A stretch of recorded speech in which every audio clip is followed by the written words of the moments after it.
तो भारत ने आजादी के लिए कई सालों तक संघर्ष किया।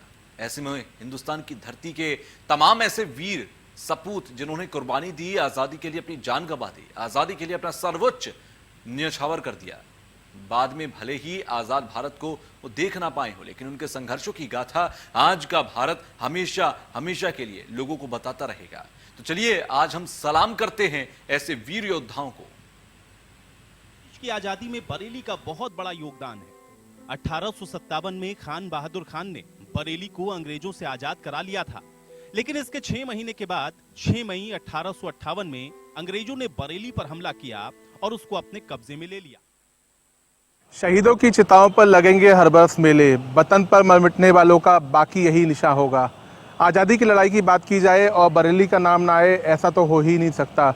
आज़ादी की लड़ाई में रुहेलखंड के इस बरेली ज़िले का नाम स्वर्णिम अक्षरों में दर्ज है और आज़ादी के जब पूरा देश 75वां स्वतंत्रता दिवस मना रहा है तो हम आपको दिखाते हैं शहीदों की वो जगह जहां पर शहीदों ने अपनी शहादत दी थी। और ये बरेली की कमिश्नरी में मैं इस समय खड़ा हुआ हूं और ये सामने जो शहीद स्तंभ आप देख रहे हैं, ये इसके पीछे जो 130 साल पुराना पेड़ है जहां पर 257 क्रांतिकारियों को अंग्रेज़ों ने फांसी दी थी। आपको बता दें कि 31 मई 1857 को खान बहादुर खान ने बरेली को अंग्रेज़ों की हुकूमत से आज़ाद करा दिया था, जिसके बाद 10 महीने 5 दिन तक बरेली आज़ाद रहा और उसके बाद फिर 6 मई 1858 में अंग्रेज़ी सेना ने बरेली पर कब्जा कर लिया और जिसके बाद 257 क्रांतिकारियों को इसी पेड़ पर लटकाकर फांसी दे दी गई। इस पेड़ की एक एक शाख, एक एक टहनी क्रांतिकारियों की शहादत की गवाह है।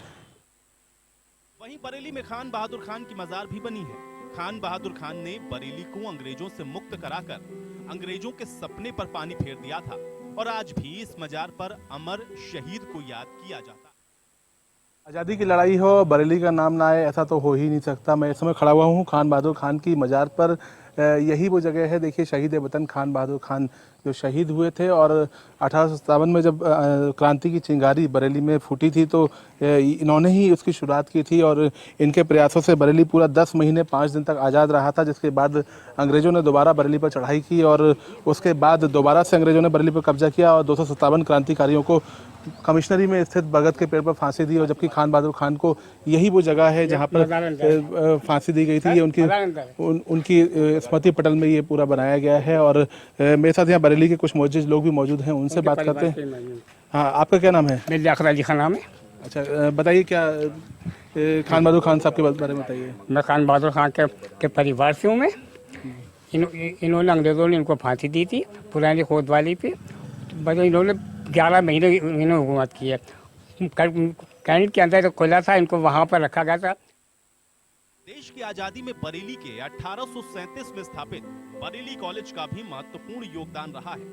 बरेली कॉलेज से 26 से ज्यादा शिक्षकों ने आजादी की लड़ाई में अपना योगदान दिया है, जबकि इसी कॉलेज में पढ़ने वाले कई छात्र भी आजादी की लड़ाई में शामिल हुए थे।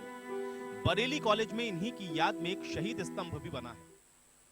हिंदुस्तान की आज़ादी में बरेली का बहुत बड़ा योगदान रहा है और मैं इस समय खड़ा हुआ हूँ बरेली के ऐतिहासिक बरेली कॉलेज में जो 1837 में स्थापित हुआ था और आज़ादी की लड़ाई में इस कॉलेज का बहुत बड़ा योगदान रहा है। और यहाँ पर जो ये शहीद स्तंभ आप देख रहे हैं, ये उन्हीं अमर शहीदों की याद में बनाया गया है। देखिए इस पर लिखा हुआ है शहीद स्तंभ और ये वो लिस्ट है जिसमें बरेली कॉलेज के जो स्वतंत्रता सेनानी थे उनके नाम लिखे हुए हैं। मौलवी मसूद एहसन, मास्टर कुतुब साहब, मोहम्मद अली खां, जेमी ग्रीन, पंडित राधेश्याम कथावाचक, इस तरह से लगभग 26 और अन्य अज्ञात लोग हैं जो इस बरेली कॉलेज में शिक्षक थे, आज़ादी की लड़ाई में अपना योगदान दिया था। और आपको बता दें कि यहीं से ब्रिटिश हुकूमत के खिलाफ अखबार भी निकलता था और इसी ऐतिहासिक कॉलेज के प्राचार्य इस समय मेरे साथ मौजूद हैं। उनसे बात करते हैं कि कितना ऐतिहासिक है ये कॉलेज और आज़ादी की लड़ाई में क्या इसका योगदान रहा है। सर, बहुत बहुत स्वागत है आपका इंडिया न्यूज़ की खास पेशकश में जो आज़ादी के ऊपर है। सबसे पहले अपना नाम बताइए और बताइए कि कैसे ये कॉलेज एक ऐतिहासिक महत्व रखता है। मेरा नाम अनुराग मोहन है। मैं इस टाइम पर कार्यवाहक प्राचार्य हूँ बरेली कॉलेज का। अगर आज़ादी की लड़ाई की बात करें तो 1857 जो आपका गदर मेरठ से हुआ था, उसकी जो चिंगारी थी उसकी शुरुआत बरेली से ही हुई थी। अंग्रेजों से आजादी की लड़ाई में स्वतंत्रता संग्राम सेनानियों की मुख्य भूमिका रही है। ऐसे में जब अंग्रेजी हुकूमत के गुलामी के वो दिन और मंजर अगर याद आ जाएं तो स्वतंत्रता सेनानियों की आंखों में आंसुओं का सैलाब आ जाता है। गोंडा के कर्नलगंज तहसील के पातिस गांव में 1924 में जन्मे राम मंचल आचार्य, जिनका देश की आजादी की लड़ाई और आजादी दिलाने में अहम योगदान रहा है। देश की आज़ादी दिलाने में मेरा योगदान था। सर्वप्रथम पहले सन 38 में कांग्रेस नेहरू की अध्यक्षता में जब कांग्रेस हुआ था तो मैं सोनगढ़ कुंड अयोध्या उसी समय पर मैं कांग्रेस का और काफ़ी उसमें चंदा वसूल करके उसमें दिए, जो कि उस समय उसके अध्यक्ष वर्मा जी, सब जितलाल वर्मा और नरेश नारायण आचार्य जी हैं, फैजाबाद के सबजीत आचार्य जी उसके अध्यक्ष थे और कोई मंत्री थे। क्रांतिकारी राम अचल बताते हैं 1938 में हिंदू महासभा के बैनर तले स्वतंत्रता संग्राम में चंदा वसूलने का काम उनको दिया गया। राम अचल आचार्य ने सविनय अवज्ञा आंदोलन में बढ़ चढ़कर हिस्सा लिया था। अंग्रेजों के द्वारा क्रांतिकारियों पर जगह जगह जुल्म किया जा रहा था और उसी समय किसी आंदोलनकारी ने अंग्रेज अधिकारी को पत्थर मार दिया। इस घटना में राम अचल आचार्य का नाम सामने आया। ऐसी जुल्म होती थी कि अंग्रेज रोज जुल्म करते थे। वो हमारे पब्लिक में हम बाद में लेकर के, जैसे कि उसी जगह पर है ना, उसी जगह पर अगर कोई अंग्रेज होता था तो अंग्रेज की तनख्वाह बहुत बड़ी होती थी और उसी जगह पर अपना कोई सिपाही 300 के नीचे अंग्रेजों की तनख्वाह नहीं थी। लेकिन हमारे यहाँ कोई सिपाही या हम लोग कोई सर्विस करता था तो सिपाही को केवल 15 रुपया 20 रुपया मिलता था।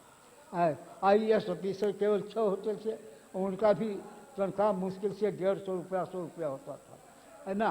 और अंग्रेजों का तनख्वाह उसी जगह पर ज़्यादा होता था। और भारत में सुनते हैं कि भारत में केवल 6 IPS होने पाते थे, भारतीय नहीं IPS नहीं होने पाते और हर मुल्क में नाचते थे। अच्छा, अंग्रेजों के एक जुल्म करता था कि आपस में मुस्लिम दंगा में थे, लेकिन उनके अंदर ये भावना थी हमने मुसलमानों से शासन किया।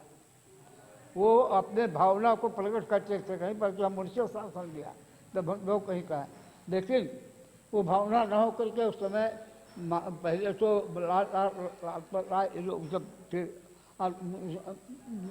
कांग्रेस में तो ये लोग लड़ते रहे। जो भाजपा एक पार्टी थी लेकिन हर जिले में केंद्रीय नहीं। अब एक सच्ची दास्तान उस सिपाही की जिसने देश के लिए शरीर पर 17 गोलियां खाई।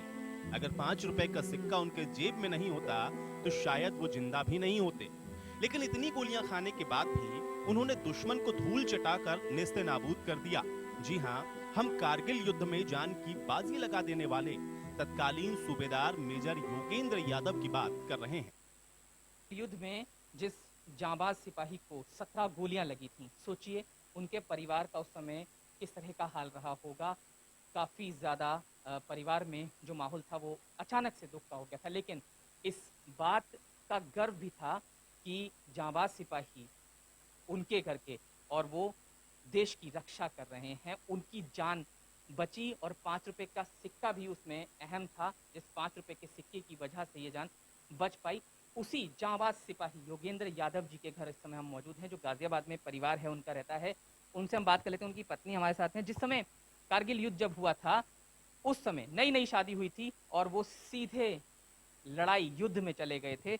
उनसे पूछ लेते हैं उनकी पत्नी से कि क्या कुछ हुआ था। मैम, ये जानना चाहेंगे, आपने बताया कि जिस समय कारगिल युद्ध हुआ आपको बिना बताए योगेंद्र जी चले गए थे और युद्ध के मैदान तक पहुंच गए, लेकिन आपको बाद में ये खबर मिली? हाँ जी, बाद में पता चला हमें तो कि लड़ाई चल रही है और लड़ाई पे चले गए हैं।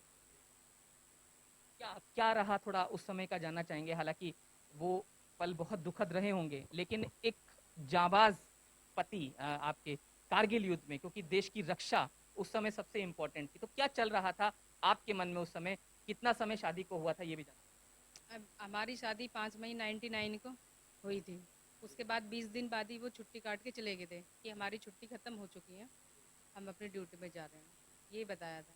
कोई अंदेशा था कि युद्ध हो गया या युद्ध हो जाएगा, इस तरह का आपको? नहीं, उनके पास लेटर आया था लेकिन हमें नहीं बता पाए, बताया नहीं था, वो छिपा लिया था। बाद में क्या खबर मिली आपको कि 17 गोलियां लग गई, जैसा कि ये खबर जैसे ही आई होगी तो? बाद में उन्होंने बताया था, तब भी ये नहीं बताया कि मेरे को इतनी गोली लगी हुई हैं। मेरे को बोला था कि मेरे माई के फ़ोन करा था उन्होंने कि अगर वो रीना यहाँ पे आ रखी है तो हमारे घर भेज दो, और मैं पत्थर से फिसल के मेरा हाथ टूट गया, ऐसा बोला था।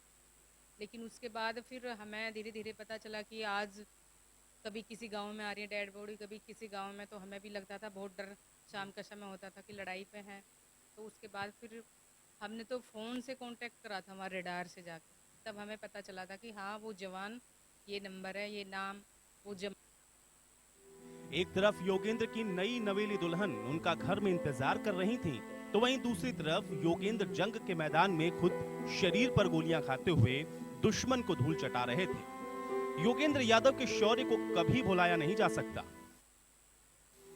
इन्हीं सूरमाओं की वजह से आज हम सुरक्षित हैं। आज अगर हम खुली हवा में सांस ले पा रहे हैं तो सभी इनकी बदौलत।